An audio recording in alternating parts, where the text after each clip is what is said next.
चला सगळे आलेले आहेत. बरोबर मी 9 वाजता सुरू करणार म्हटलो होतो. चला सुरू करूया. Everybody ready? Good morning. असं समजतोय की माझा साऊंड सगळ्यांना व्यवस्थित ऑडिओ जातोय. एका मुलानी आणि एका मुलीनी मला ऑडिओ व्यवस्थित येत आहे किंवा ऑडिओ ओके आहे असं चॅटला निरोप द्या. सो दॅट तुमचे ते प्रतिनिधी म्हणून तुम्ही काम करताय. एकाने फक्त मला ऑडिओ येतोय. उत्कर्ष तू सांग. Okay sir. ओके ठीक आहे. ममता कुरमुडे ओके म्हटली. Very good. मुलांमध्ये उत्कर्ष, प्रांजली, बागल ओके. आता मुली बास झालं. मुलं एक जण द्या. उत्कर्ष तूच दे. ऑडिओ ओके आहे का?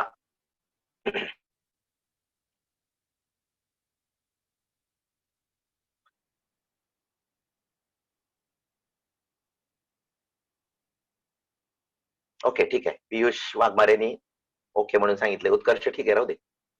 Okay, good morning everybody from 9th C and 9th D. Today we are going to start the third series of the first chapter. Third series of the first chapter, that is from the geometry lesson number 1, basic concepts in geometry. We conducted 2 sessions yesterday of half and half hour, 2 sessions consecutively, and today we are going to start about the concepts regarding the points after 1.1. yesterday 1.1 was over. The 7th question is, which figure is formed by the 3 non-collinear points? Now you are supposed to tell me the answer. Non-collinear points, if you plot on the notebook, take 3 points non-collinear. Take 3 non-collinear points A, B, C on your notebook and join them. You get a triangle. So the answer is a triangle is formed. Let us go further. These are the definitions which are very important regarding 1 or 2 marks. And first is line segment, ray AB, ray line ABs, congruent segment, properties of congruent segments, etc. So first of all, let me tell you that there is no independence or there is no liberty in the words of the definition. Definition should be the same which is given in the book. If I give you the definition with my words, it should be proper one. Shravani Khude, from me settings are okay. You are raising your hand. Please, if you have some difficulty, then let us discuss it afterwards. On my WhatsApp, you can personal me, and that will be taken account into the next session. तुम्हाला काही शंका असतील तर त्यानंतर raise करू शकता, मला व्हॉट्सअपला टाकू शकता. त्रुटक असतील तर, फार डिटेल असतील तर त्याच्याविषयी आपण बोलूया आणि मी पुढच्या सेशनला ती क्लॅरिफाय करू शकतो. आता मला माझं कंटिन्युअस चालू ठेवू द्या आणि सगळे वेट करत असतात. आज संख्या किती आहे बघू दे.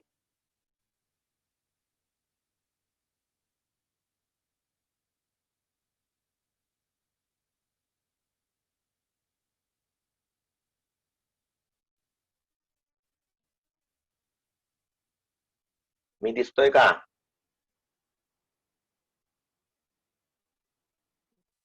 मला दिसत नाही.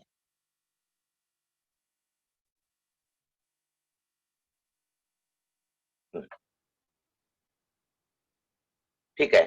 आजची संख्या मला बघायची होती. आज संख्या आहे 59. म्हणजे 9 आणि 9 मिळून 59 म्हणजे खूप कमी आहे संख्या स्टील. ठीक आहे. माझा ऑडिओ व्यवस्थित आहे, no problem. Okay. Line segment. आता ह्या कन्सेप्टला थोडस आपण फास्ट जाऊया, कारण का ऑलरेडी तुम्हाला हे माहिती आहे. तुम्ही घरी नोट्स याच्या काढू शकता. सगळ्यांनी नोट्स काढायच्या आहेत, नोटबुक करायची आहे, क्वायर शेपची करायची आहे. बारकी 200 पानी वगैरे करण्यात आता अर्थ नाही, कारण का आपल्याला पुढे नंतर थिअरम्स लिहायचे आहेत. आणि जेव्हा केव्हा शाळा सुरू होईल किंवा कसा योग येईल तसा मला वह्या तपासता सुद्धा आल्या पाहिजेत. त्याची डेट वगैरे सगळ्या गोष्टी तुम्ही व्यवस्थित लिहित चला. ओके, लाईन सेगमेंटची डेफिनेशन काय? The union of set of points A and B and all the points between A and B. आता बिटवीन हा शब्द जॉमेट्री मधला आहे, नुसतं बिटवीन नाही येतो, इंग्लिश मधला. आता तुम्हाला बिटवीननेस माहिती, बिटवीननेस म्हणजे काय? मग ए आणि बी पॉइंट तर घ्यायचाच, शिवाय एच्या आणि बीच्या बिटवीन असलेल्या सगळ्या पॉइंट्सचा set, and that is called as what? A line segment. म्हणजे काय? त्या लाईन सेगमेंट ए बी वर तुम्ही एखादा पी पॉइंट घ्या कुठं पण त्या सेगमेंट वर घ्या, तो कुठंही तुम्ही घेतला तर it should satisfy A dash P dash B. तो लाईन सेगमेंट तुम्ही कुठंही घेतला, लाईन सेगमेंट आहे, पी पॉइंट कुठेही घेतला पण तो बिटवीन पाहिजे ए अँड बी.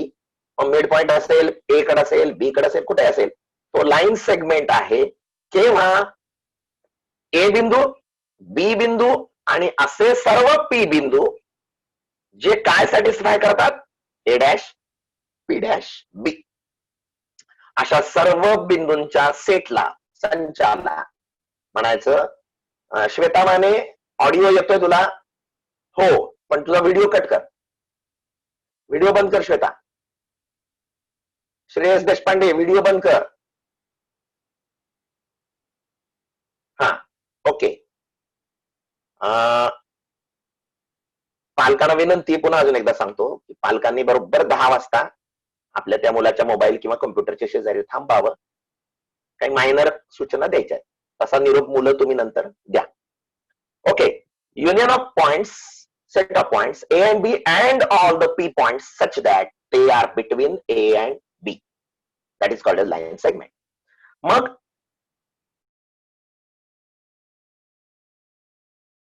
बघा, डिस्टन्स ए बी म्हणजे न जोडता ए आणि बी मधलं पॉइंट, आय मीन ए आणि बी पॉइंट मधलं अंतर, आणि लेंथ ऑफ ए बी म्हणजे ए आणि बी जोडले म्हणजे तो सेगमेंट झाला. अभिप्रेत काय आहे? त्या दोघांमधलं स्ट्रेट अंतर, मग ते सेगमेंटच असतं, त्याला म्हणतो आपण लेंथ ऑफ ए बी. पुन्हा रे ए बी. आता रे ए बी ची डेफिनेशन किती व्यवस्थित आहे बघा. सेट ऑफ ऑल पॉइंट्स, समजून सांगायला होतं मी, set of all the points of segment A B. Segment A B मध्ये आता सगळंच आलं, ए आलं, बी आलं आणि ए आणि बी च्या मधले सगळे बिंदू आले, ते तर घेतलेच. सेगमेंट ए बी वरच म्हटलो आपण, डेफिनेशन वरच शिकली आपण. लाईन सेगमेंट ए बी चे सगळे बिंदू आणि आता असे सर्व पी बिंदू की प्रत्येक वेळी A dash B dash P. आता पी कुठे जाईल? कायम पी पुढे पुढे पुढे पुढे पुढे जाईल. कसा? की प्रत्येक पी पॉइंट आणि ए पॉइंटच्या मध्ये बी प्रत्येक वेळी आला पाहिजे. मग आता आपण एच्या बाजूला तरी पी घेत नाहीये, कुणीकडे घेतोय आपण? बीच्या इकडच्या बाजूला घेतोय. माझ्या इकडच्या म्हणजे तुमच्या इकडे असणार आहे. आता ते तुम्हाला कळत आहे, हे इन्व्हर्शन असतं इमेजचं. हा माझा उजवा हात आहे, तुम्हाला डावा दिसतोय. त्या गोष्टी जाऊ द्यात, परंतु तुम्हाला कळलं मला काय म्हणायचं ते.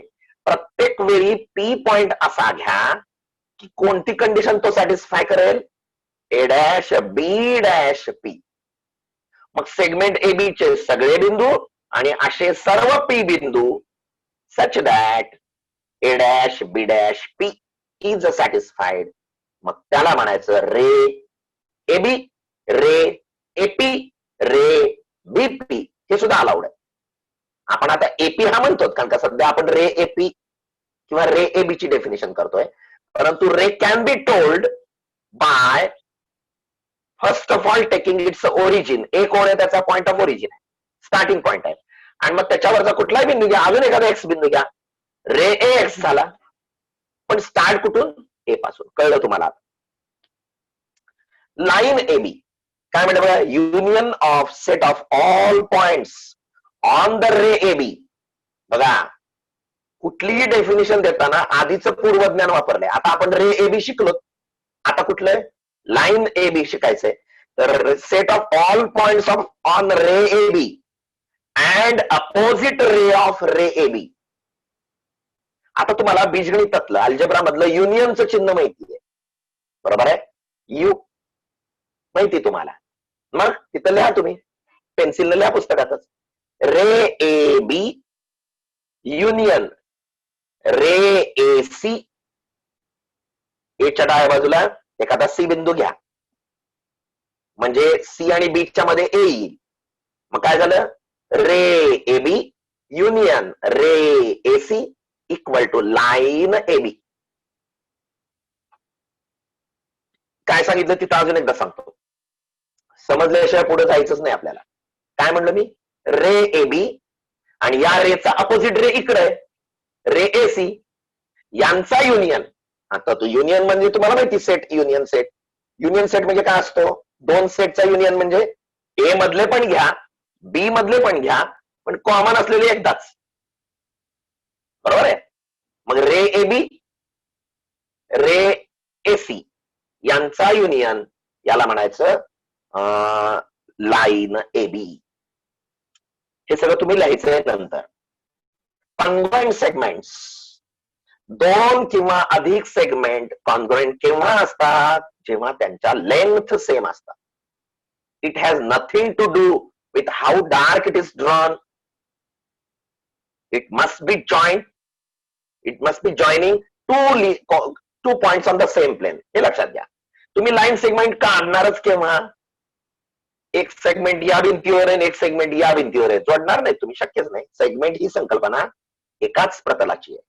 त्यामुळं लाईन सेगमेंट एबी दिला 5 सेंटीमीटरचा, नोट्स काढताना तसं करा. सीडी काढा 5 सेंटीमीटरचा, ईएफ काढा 5 सेंटीमीटरचा.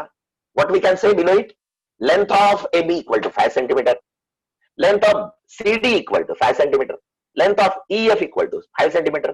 Therefore we say that length of AB equal to, length कधीही इक्वल असते, लेंथ कधी कॉन्ग्रुएंट नसते. Length of AB equal to length of CD equal to length of EF. म्हणून seg AB congruent seg CD congruent सेग EF. Segment congruent असतात. कॉन्ग्रुएंटचं चिन्ह माहिती तुम्हाला, double रेषा काढून एस करायचं वर. तर काय मग, कॉन्ग्रुएन्सी एकरूपता.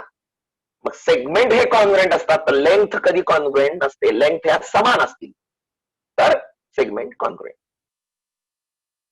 आता 3 मार्काला एक प्रश्न विचारला जातो, 3 मार्काला प्रश्न विचारला जातो, कुठेतरी तो लिहा. What are the properties of congruent segments. What are the properties of congruent segments. Answer, there are 3 properties. आता माझ्या मागे म्हणा. Number 1, reflexivity, reflexivity, symmetry, symmetry, transitivity, transitivity. अजून एकदा, reflexivity, symmetry, transitivity. माझ्यामध्ये तुम्हाला उच्चार लक्षात आले, ऑडिओ व्यवस्थित आलेला असेल तर काही प्रॉब्लेम नाही. अजून एकदा म्हणतो, reflexivity, symmetry, transitivity. ह्या 3 प्रॉपर्टीज एक एक मार्काला विचार. What is reflexivity. रिफ्लेक्सिव्हिटी, मी मलाच एकरूप आहे. प्रत्येक सेगमेंट हा स्वतःशी एकरूप असतो. Every segment is congruent with itself. मग काय लिहायचं, every segment is congruent with itself, that is seg AB congruent seg AB. संपली पहिली प्रॉपर्टी. दुसरी प्रॉपर्टी, रिफ्लेक्सिव्हिटी झाली. आता सिमेट्री, पहिला सेगमेंट दुसऱ्याशी कॉन्ग्रुएंट असेल, दुसरा सेगमेंट आपोआप पहिल्याशी कॉन्ग्रुएंट असतो. Seg AB congruent seg CD, then seg CD must be congruent to seg AB. पहिला सेगमेंट दुसऱ्याशी कॉन्ग्रुएंट असेल तर ऑफकोर्स दुसरा सेगमेंट पहिल्याशी कॉन्ग्रुएंट असतोच. तिसरं, एक सेगमेंट दुसऱ्याला कॉन्ग्रुएंट असेल, दुसरा सेगमेंट तिसऱ्याला कॉन्ग्रुएंट असेल तर तिसरा सेगमेंट पहिल्याला असतोच. AB congruent CD, CD congruent PQ, then PQ must be congruent to seg AB. याला म्हणायचं परावर्तनता, ट्रान्झिटिव्हिटी. रिफ्लेक्सिव्हिटी म्हणजे परावर्तनता, सिमेट्री सममितता, ट्रान्झिटिव्हिटी काहीतरी आहे त्याचा अर्थ, बघा तुम्ही मराठी मीडियम मधला. हा, मग काय, रिफ्लेक्सिव्हिटी, सिमेट्री, ट्रान्झिटिव्हिटी, ह्या 3 प्रॉपर्टीज तुम्हाला 3 मार्काला विचारतात. महत्वाचा प्रश्न आहे, what are the properties of congruent segments. आता mid point of a segment. Mid point म्हणजे काय? तुम्ही मध्यबिंदू घेतला, त्यात काय विशेष म्हणणार, त्याची प्रॉपर सायंटिफिक डेफिनिशन आहे. पहिली गोष्ट, सेगमेंट एबी दिला, ओके. त्याच्यावर तुम्ही एम पॉइंट असा घेतला की तो ए डॅश एम डॅश बी पाहिजे. आता ए डॅश एम डॅश बी याचा अर्थ काय? एम हा ए आणि बी च्या दरम्यान आहे, मध्ये आहे कुठेतरी, ओके. अजून मध्यभागी आहे, अजून नाही सांगितलं. मग काय म्हणलं? Let there is a segment A B and point is on it such that A dash M dash B and if length of A B equal to length of M B किंवा B M, किंवा if seg am congruent seg bm, then we say that m is the midpoint of segment AB. काय म्हणलं? अजून एकदा, let there is a segment AB and there is m point on it such that a dash m dash b. If seg AB congruent seg am congruent seg bm or length of AM equal to length of BM, then we say that M is midpoint of seg AB. This is how it works. कळलं हे? Next, आता सेगमेंटची inequality असते. एखादा segment मोठा असू शकतो, एखादा segment छोटा असू शकतो. मग त्याचा कंपॅरिझन करायचा. कंपॅरिझन म्हणजे लेस दॅन, ग्रेटर दॅन वगैरे आपण जे लिहितो ते. इक्वल असलं तर ते कॉन्ग्रुएंट झाले, नाहीतर मग लहान मोठेपणा. मग तिथं दिसतं तुम्हाला एक सेगमेंट एबी काढलाय, एक सेगमेंट सीडी काढलाय. तुम्ही म्हणाल दोघही सेग आहेत, मग ते इक्वल असतील. नाही, त्यांच्या लेंथ जर अनइक्वल असतील तर जो सेगमेंट मोठ्या लेंथचा किंवा ग्रेटर लेंथचा त्याची काय म्हणतो मोठा लहान लेंथ असलेल्या सेगमेंट पेक्षा. तिथं दिसतं तुम्हाला AB less than CD, seg AB smaller than seg CD. Greater दॅनच्या स्वरूपात काय होईल? तुम्ही सीडी आधी लिहिलं तर त्याचं तोंड इकडे बदलेल.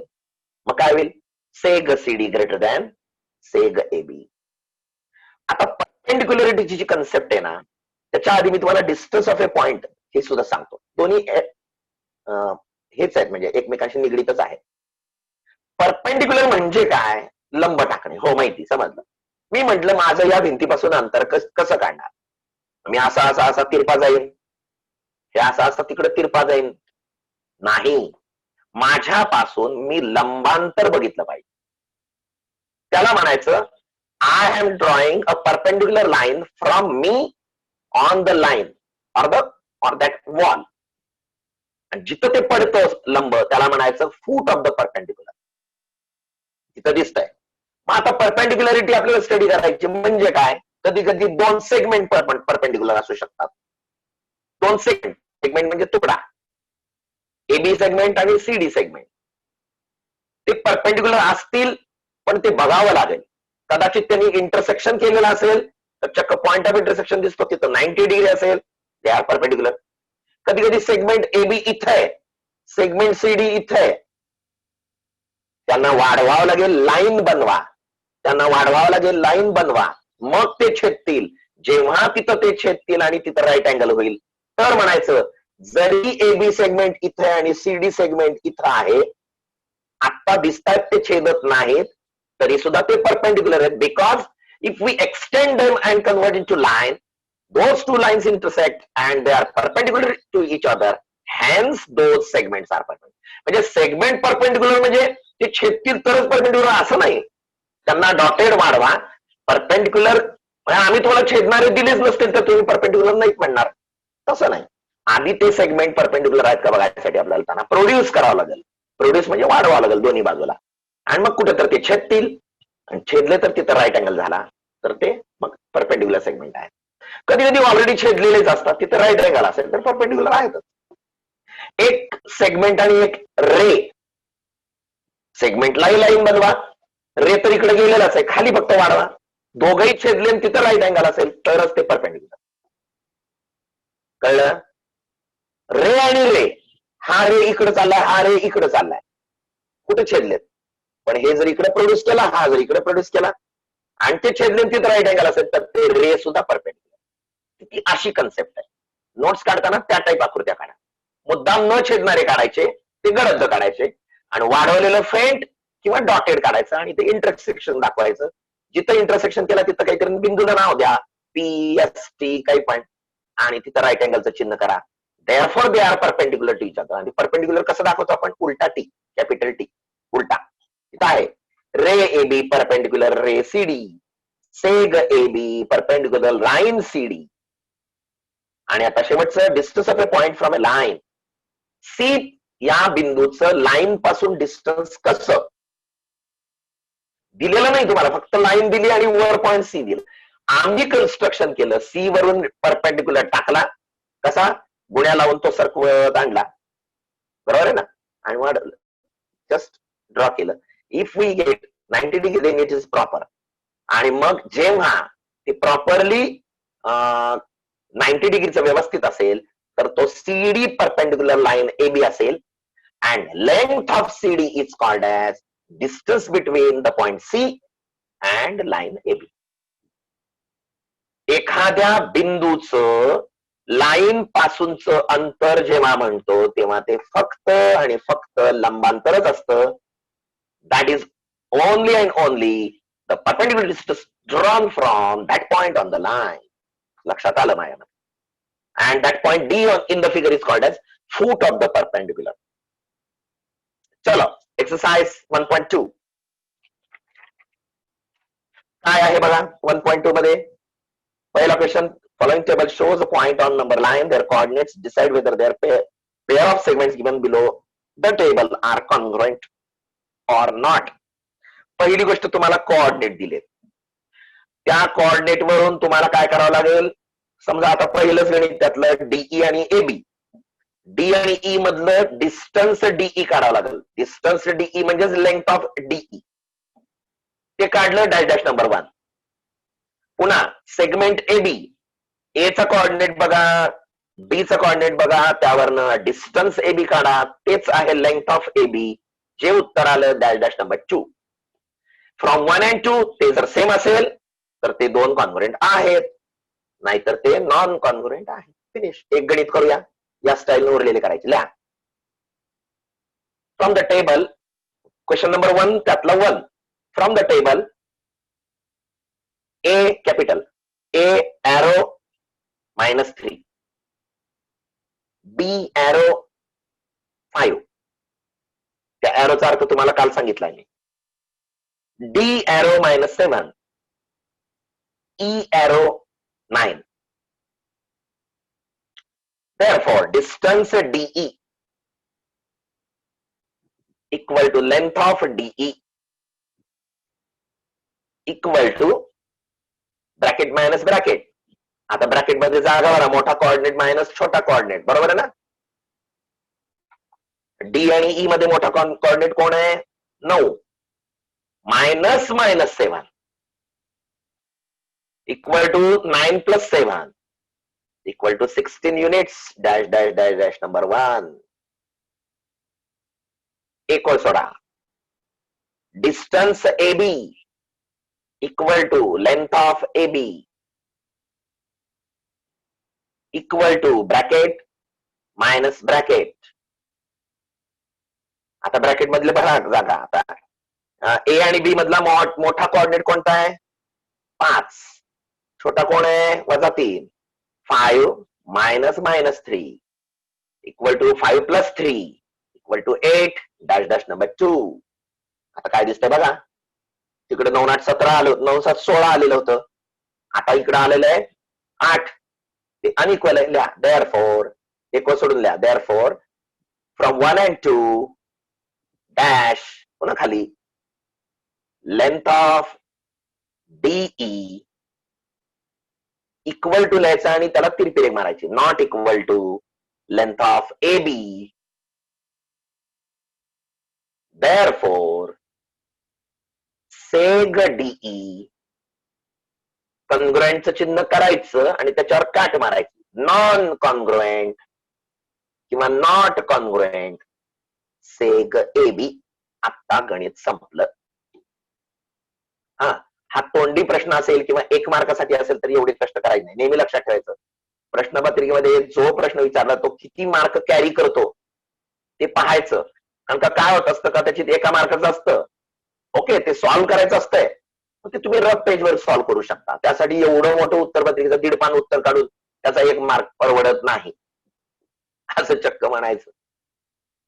कारण का, याचा अर्थ हा की 1 मार्काला एवढं लिखाण कधी नसतं, बोर्ड तसं कधीच विचारत नसतं. त्यामुळे 1 मार्काचा प्रश्न असेल तर समजून घ्यायचं, तुम्ही कच्चं करायचं डायरेक्ट उत्तर लिहिलं तरी चालतं. आता हे समजा 1 मार्काचं असतं तर तुम्ही सगळं हे तोंडी केलेलं आहे, कळलं? देअरफॉर काय म्हणायचं, seg A DE non congruent seg A B, finish. हा तर त्यांनी कंपॅरिझन करा म्हटलेलं असेल तर काय लिहायचं, seg DE greater than seg A B, असं सुद्धा म्हणू शकतात. ठीक आहे, ओके. यातले सेम सेम स्टाईल न करायचं. जर इक्वल आलं तर कॉन्ग्रुएंट म्हणायचं, नॉन इक्वल आलं तर नॉन कॉन्ग्रुएंट. दुसरं गणित घ्या. Point M is the midpoint of segment AB. If AB equal to 8, then find the length of AM. पटकन सेगमेंट काढा एक AM AB, किती पण लांबीचा काढा, नाव द्या त्याला A आणि B.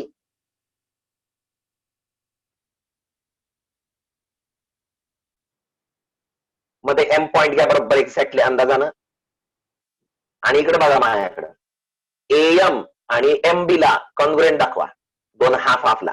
तुम्हाला माहिती ते कॉन्ग्रुएन्सीच्या खुणा.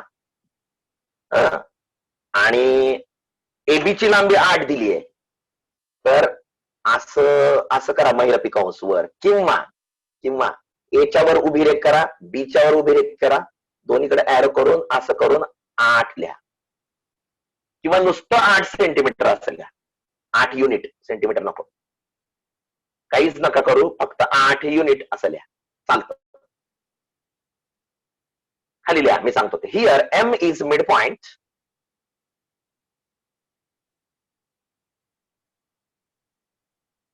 Here M is midpoint of seg AB.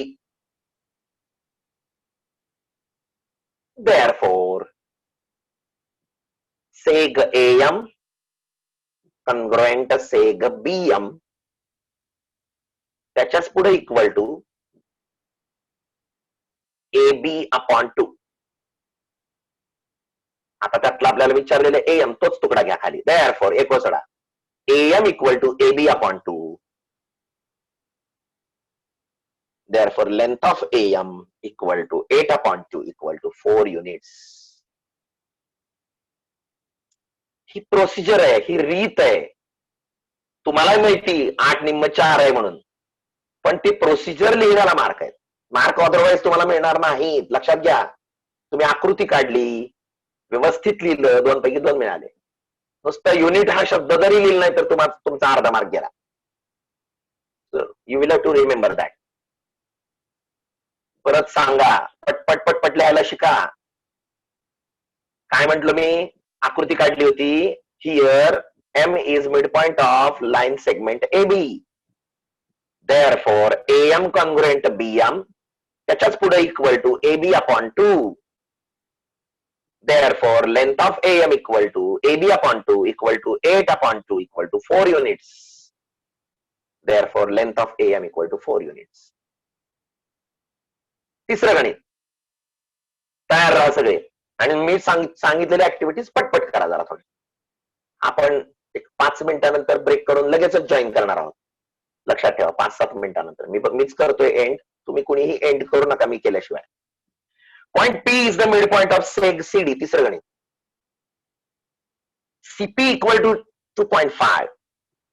CD विचारलाय. आता काढा आकृती पटकन, CD काढा. मध्यभागी बरोबर P पॉइंट घ्या, निम्मे निम्मे तुकड्यांना कॉन्ग्रुएंट दाखवा.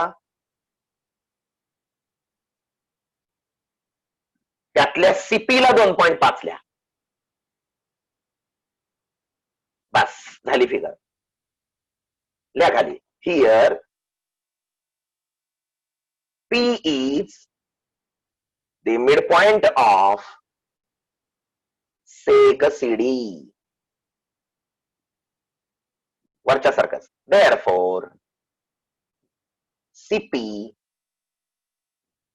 माग सेग म्हणा, seg CP equal to seg PD equal to CD upon 2. आता त्यातला हवा तो तुकडा घ्यायचा. Therefore CP equal to CD upon 2. आता अपॉन 2 असलेलं इकडे डावीकडे घेतल्यावर काय होईल? Therefore CD equal to 2 CP. CD equal to 2 CP. आता सीपी ची दिलेली किंमत ठेवा. Therefore CD equal to 2 bracket 2.5. Therefore, length of CD equal to 5 units.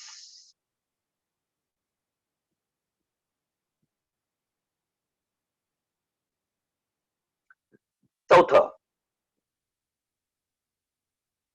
AB, if AB equal to 5 centimeter, BP equal to 2 centimeter, AP equal to 3.4 centimeter, compare the segments. Yeah, here.